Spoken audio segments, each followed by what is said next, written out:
एक बार की बात है, किसी जंगल में एक कौवा रहता था। वो बहुत ही खुश था क्योंकि उसकी ज्यादा इच्छाएं नहीं थीं। वह अपनी जिंदगी से संतुष्ट था, लेकिन एक बार उसने जंगल में किसी हंस को देख लिया और उसे देखते ही सोचने लगा कि ये प्राणी कितना सुंदर है। ऐसा प्राणी तो मैंने पहले कभी नहीं देखा, इतना साफ और सफेद। यह तो इस जंगल में औरों से बहुत सफेद और सुंदर है, इसलिए यह तो बहुत खुश रहता होगा।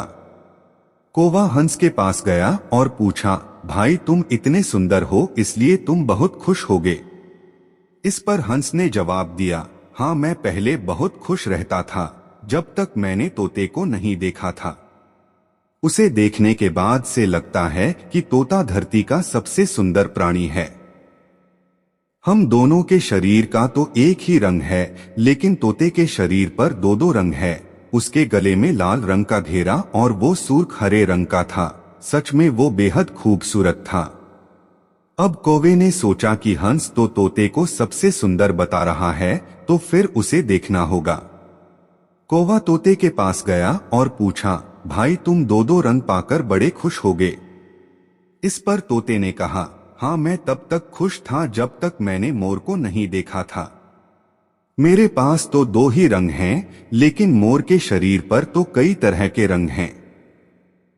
अब कौवे ने सोचा, सबसे ज्यादा खुश कौन है, यह तो मैं पता करके ही रहूंगा। इसलिए अब मोर से मिलना ही पड़ेगा। कौवे ने मोर को जंगल में ढूंढा, लेकिन उसे पूरे जंगल में एक भी मोर नहीं मिला और मोर को ढूंढते ढूंढते वह चिड़ियाघर में पहुंच गया तो देखा मोर को देखने बहुत से लोग आए हुए हैं और उसके आसपास अच्छी खासी भीड़ है। सब लोगों के जाने के बाद कौवे ने मोर से पूछा, भाई तुम दुनिया के सबसे सुंदर जीव हो और रंग बिरंगे हो, तुम्हारे साथ लोग फोटो खिंचवा रहे थे। तुम्हें तो बहुत अच्छा लगता होगा और तुम तो दुनिया के सबसे खुश जीव होगे। इस पर मोर ने दुखी होते हुए कहा, भाई अगर सुंदर हूं तो भी क्या फर्क पड़ता है। मुझे लोग इस चिड़ियाघर में कैद करके रखते हैं, लेकिन तुम्हें तो कोई चिड़ियाघर में कैद करके नहीं रखता और तुम जहां चाहो अपनी मर्जी से घूम फिर सकते हो। इसलिए दुनिया के सबसे संतुष्ट और खुश जीव तो तुम्हें होना चाहिए, क्योंकि तुम आजाद रहते हो।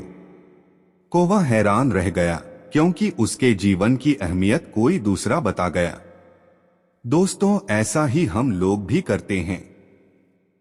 हम अपनी खुशियों और गुणों की तुलना दूसरों से करते हैं, ऐसे लोगों से जिनका रहन सहन का माहौल हमसे बिल्कुल अलग होता है। हमारी जिंदगी में बहुत सारी ऐसी चीजें होती हैं जो केवल हमारे पास हैं, लेकिन हम उसकी अहमियत समझकर खुश नहीं होते। लेकिन दूसरों की छोटी खुशी भी हमें बड़ी लगती है, जबकि हम अपनी बड़ी खुशियों को इग्नोर कर देते हैं।